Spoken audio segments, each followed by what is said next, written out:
Literally, when I got this demo sent to me, it was one of those moments, one of those special moments where I was like, wow, I get to produce this.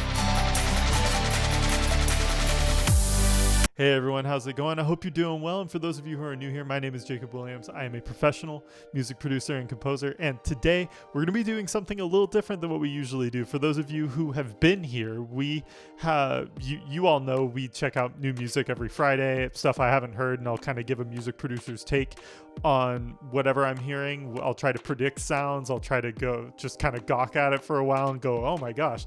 And you guys have made me discover a lot of great music that way. And we're going to keep doing that. This isn't just a huge shift in direction, but I did make a post the other day and I was like, hey guys, this is an idea I have. What do you think? Should we make this a thing? And the TLDR of that is you guys gave me an amazing response to that post, but let me know how you feel about this kind of content. If you want more of it, I'm always down to do this kind of stuff because I love talking about my job and the things that I do. There was one thing I wanted to clarify in making this video. This is not in any way a how-to or a tutorial. This isn't like a how to make music. You might learn something from it if you make music or if you're interested in making music, but I'm not Austin Hull from Make Pop Music. I'm not Rick Beato. I'm not all these great people that are amazing teachers. I just do my job and I love talking about it. So this is kind of meant to be more of a fun entertainment kind of thing where I just break down tracks and we can talk about it. Kind of like this really awesome video that I found a couple months ago. One of the producers for BTS talking about how they made their song Euphoria. That's kind of how I want you guys to take this. Today, we're going to be talking about a song called Popstar by Eryka Gray. This song is off of her EP that just got released not too long ago called Dream Girl Complex, and I highly recommend you guys check it out because it's got a lot of pop goodness on it. If you're a fan of Sabrina Carpenter, Olivia Rodrigo, Taylor Swift, this is definitely up your alley, and I can guarantee you'll at least like something off of this EP if that is your music taste. I had the honor of producing 3 of the songs that are on the EP, including this one that we're going to talk about today. And when Eryka approached me to start production on this song, the main idea in the demo, like the chords, some of the instrument choices, as well as the vocal melodies were already there. So literally, when I got this demo sent to me, it was one of those moments, one of those special moments where I was like, wow, I get to produce this. And that was just crazy. It was like one of those moments I was just like, this song is so catchy. I literally am so excited to produce this. So we're just going to dive right in and I'm going to show you guys what's under the hood of this banger.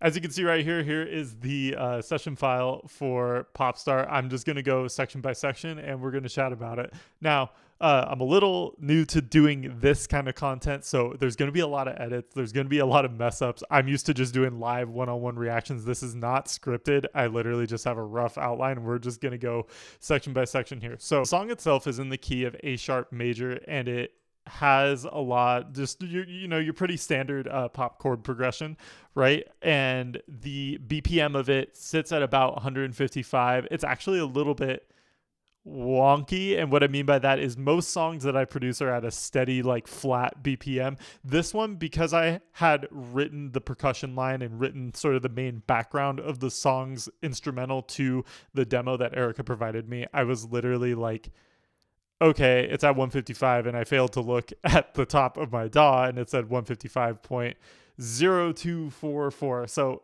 it's 155, you guys. It's a little bit faster. It has a bit of pop punk tendencies to it. For inspiration, we were going more for like Olivia Rodrigo, So American, Hannah Montana, a little bit of Sugababes in terms of like how the vocals were arranged more so. Eryka really wanted the guitar section kind of big and open on this, so I really tried to prioritize guitars and like the whole pop punk pop with a little bit of a heavier edge to it as the main forefront of the song. Everything else was kind of in the background and mixed around the guitars, so they have a very big presence in the song's overall mix. The first main thing we're going to talk about is the drum line. So these are what the drums sound like completely isolated for the main parts.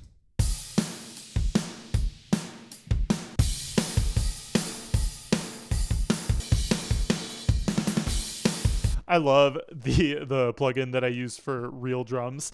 So long story short, my studio is a bedroom studio. It is not like a huge, I don't have a hidden drum kit somewhere with like 20 microphones. So I use Studio Drummer by Contact. It is an amazing plugin. It has a lot of realistic drum sounds in it, like tons of it. So even if I'm just like,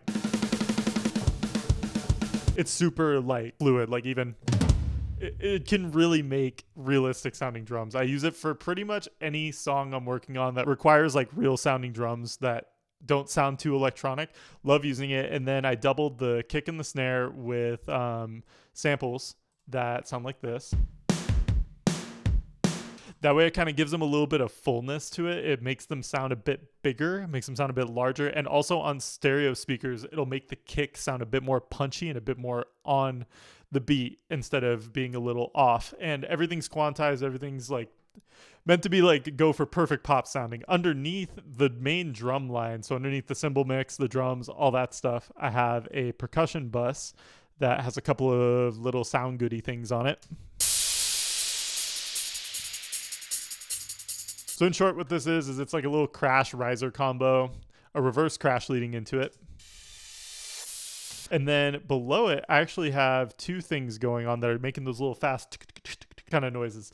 I have this tambourine right here, just kind of going really fast like that. And then I have below it these hats that are supposed to be a lot slower. They're actually a loop that was recorded at 124. I squished it and made it like super fast. And together with the tambourine, it sounds like this. That way you have the width of the tambourine, you also have the color from it, but then you also have the really fast, hyped dance floor kind of fast hats moving just super fast. Like you'd have to be a really fast drummer to play it. Some key moments with the drum and the sort of just rhythm section is, so this is what the main beat sounds like throughout most of the song. And for the verses, which I went ahead and lo-fi passed, or kind of like low passed the whole drum line. I just took the main parts, not the cymbals, because that can get a little messy. I just took mostly the kick and the snare and sort of ran it through a low pass. That kind of allows for some suspense to be built before I had the automation on it rise about right here. And then I had like, drum fills everywhere. The drums stay pretty consistent throughout most of the song. And as you can see, there's like all kinds of different like LFO, or there's all kinds of different like automations controlling this like cone filter thing on the lo-fi drums. But one of the main change ups is towards the end on the bridge.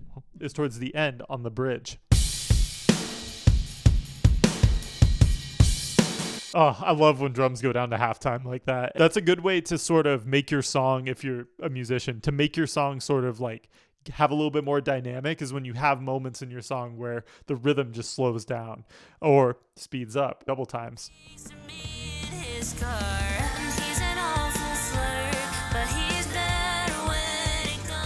Next, we're going to talk about some mid frequencies. Like I mentioned earlier, the guitar work in this song is sort of the heart of it. Like, it was the main instrument I wrote the song with was my Yamaha, just for that overall like straight picking kind of like pop punk energy that those kinds of guitars have. When we listen to the layers here,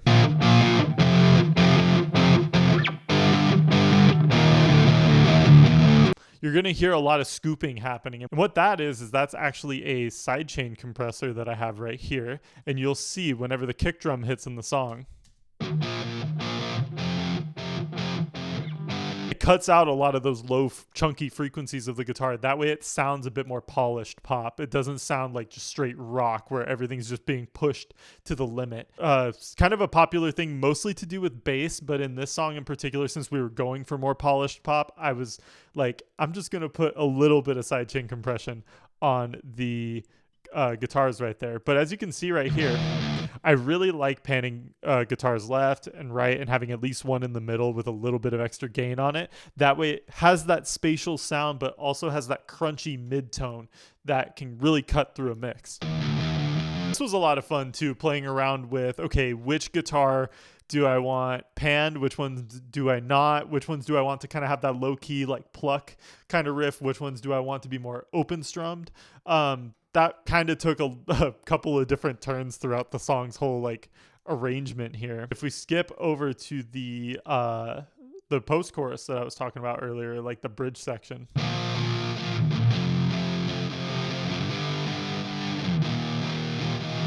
That was a lot of fun because I pretty much just played the main chords of the song that I normally played, but instead what I did is I made them more riffy, I made them more bouncy. That way when they play together with the drums, they sound like this. They just have a bit more punch to them. They just kind of groove a bit more in the pocket. So another thing that made the rhythm guitars really special is one of the lyrics in the song says "foot on the gas, hand on my knee," and that really stuck out to me for some reason because I imagined two people driving in a car together. So I kind of did this thing with the guitars that open up the song where it kind of sounds like a motorcycle or like a car revving up. What I did with that is I strummed just the main note, so A sharp. I just strummed it and I reversed the guitar. I took the slowdown off right here. It would normally sound like this, which like almost has the same effect, but not really. So what I did is I set the fade tools setting to speed up instead of fade in, and it kind of gave it just this sort of like bringing up the energy, bringing in the song. So the whole intro sounds like this, which just I felt like totally just brought everything in, and Eryka really liked it as well. She said it totally just fit what she was going for. It was kind of a nice little happy accident. Onto the lead guitars, there's a lot going on in here, so I'm going to try to keep it brief for the sake of the edit. But if we just play the main part with all of these guitar tracks in it.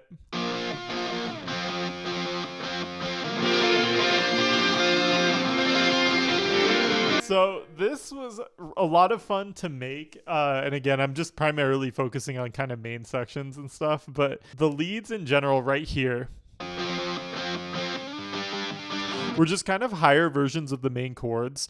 So if I was playing like really low on the neck, I'd play these really higher up, like in sort of like the more treble strings at the front of the guitar, right? So you can almost think of these as just really like high doubles. Right here is where all the fun stuff happened towards the second part of the chorus.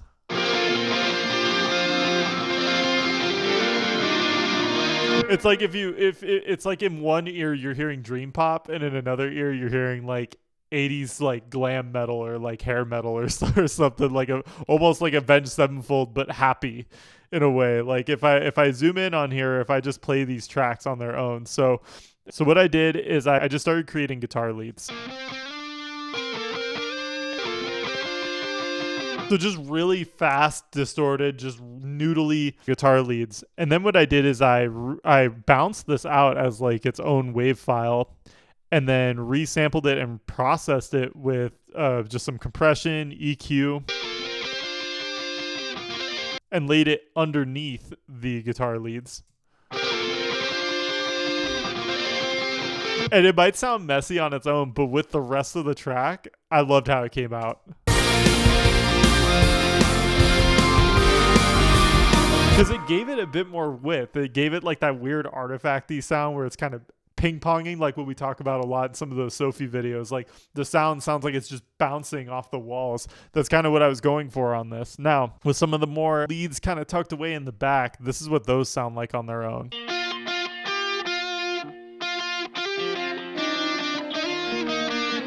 Now, what I did right here is something that I don't even know like what to call it. It's something that I do for a lot of pop songs where I play the melody of the vocal on an instrument. And that was a lot of fun to do, learning Eryka's sort of vocal riff in the song that I'll play right here. So much fun to put together. I love just kind of listening and like gliding up the neck, just hoping that I got it right. Usually in pop songs, keyboard instruments are kind of the heart of what's going on. As you can see throughout this arrangement, there's a couple unique things that happen during the verse that sound like this. Just some synth pad chords, Celesta bell things, and a little needly kind of synth art back there. The main action with the synths comes in during the chorus, which I'll play right here.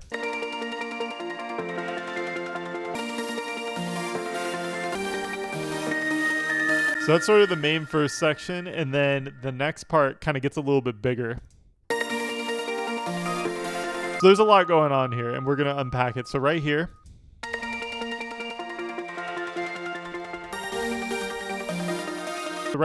this is actually a resample of another synth line that I recorded in an earlier project file, but I wanted to drop it into this newer version of the song, and it sounds like this. It's sort of a bed of synths. Like it's like a pluck, a bell, a pad, and one other thing, just kind of all tracked out into one wave file, and I squashed it with a compressor and did some sort of EQ thing where I cut out a lot of the lows and the mids. That way the kicks don't just drown the whole thing out. The kicks have room to breathe, and the synth kind of comes up over here in this high end right here. The other thing that I have here are just some synth arps and synth chords, kind of filling out a lot of the mids. What I have right there is a Serum 2 patch, as well as another Serum 2 patch. Wow, I love Serum. But they have different things going on there, right? Like there's different EQs, compressors. I swear by this plugin. If we do more of these videos, you're going to see this plugin a lot. This is the Avox Warm Saturator from Autotune, from Antares Autotune. It literally is meant for vocals, but I throw it on everything. I'll throw it on guitars. I'll throw it on keyboards. I literally have it on pretty much every keyboard in this song, short of like two. Actually, I have it on one of the rhythm guitars, so I figured that was kind of funny. Just, I don't know, I figured I'd show off how many instances of Avox Warm I can throw on stuff. No, I literally adore that plugin. But as you can see, for some of these, I kind of low pass them. I cut off some of the highs, just so that everything kind of has room to breathe. Cut off some frequencies of other things. Other things in the mix will surpass it. They will come out. They will cut through with some of those frequencies. So you kind of got to pick and choose as a producer, like, what do I want to be higher? What do I want to be lower in the frequency spectrum? Not so much in terms of volume. One of my favorite things to make in this was this. Because it's so in the background, but without it, it felt like the mix was just missing something. I just held...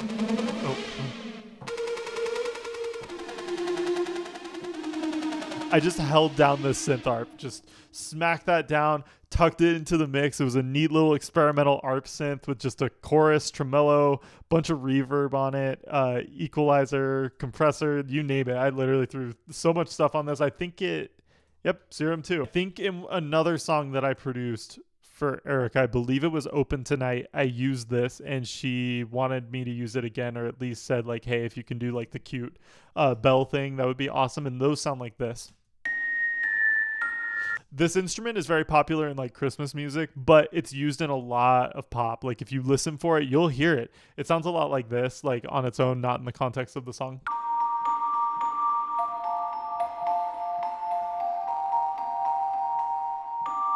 Like, it's just a really pretty instrument, and this is just a stock instrument. There's no fancy plugin, no nothing. It literally just comes with Logic Pro. So it's I'm so glad I discovered it because it sounds really high quality. It's fun to use if you throw a bunch of reverb on it. I threw some chroma verb on here just to give it really big space, and you can see what frequencies the reverb is really picking up on and sort of pushing out there into the ether, rather.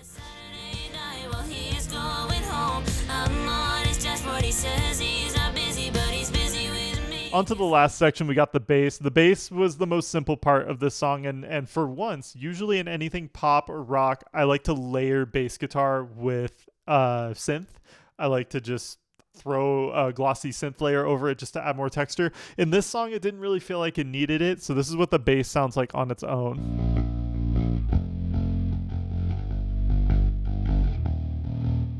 You can hear that same cutting happening from the sidechain because I went a little more aggressive with it. That way the kick doesn't clash with it at all. So if I play the drums with the bass, you can hear that. Again, with the bass, just followed the main chords pretty much throughout the whole song, except for a little bit of riffing towards that special section that we were talking about earlier. On just my normal bass layer through just the Bass Pro amp on Guitar Rig 7. I scooped some of these mids out just to make room for guitars. I think I just scooped out just a little bit of it, and you can even see up here this general tone preset kind of already does a lot of the cutting for me. But I remember taking some of these mid frequencies down and boosting some of the low bass just so it has a little bit of body and has a little bit of presence. Next, what I did is something that's like not a super secret technique. A lot of metal and rock producers do it, and that's kind of where I picked it up from none other than Joey Sturgis himself. I took a copy of the bass guitar and ran it through a regular guitar amp with a sort of like a metal distortion on it. You hear that? It's just a little bit of crunch. That's all you need. You literally don't need a ton of crunch, because guess what? The guitars are going to take that over, right? So you want to leave enough room, but you also want the bass to be heard in a lot of those resonant frequencies or on headphones that don't really have a lot of bass. So sometimes running it through a guitar amp on another layer just kind of brings it out more and makes it a little more pumping.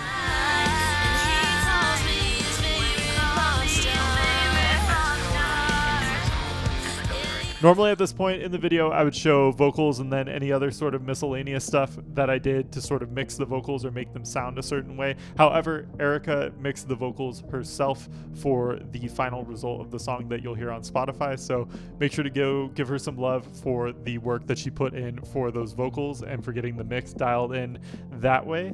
Again, I did my own variation of it. She ended up coming up with something really cool on her end, so she went with that for the final result of the EP.